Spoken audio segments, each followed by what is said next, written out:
Have you ever been in a position where you are selling a house in order to buy another house or some sort of similar situation?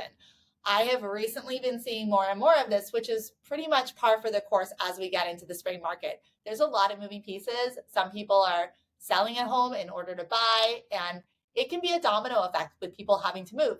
So, what we're seeing more and more of are rent backs. A rent back is essentially when a seller has to stay in a property for a little bit after closing and rents it back from the buyer so that they have time to move. Now, this can be negotiated in a whole lot of different ways. There's no one size fits all. But in some cases, sellers are renting for no fee. They get to stay there for free, essentially. In other cases, they might rent back for whatever the payment is that the buyer has on the home.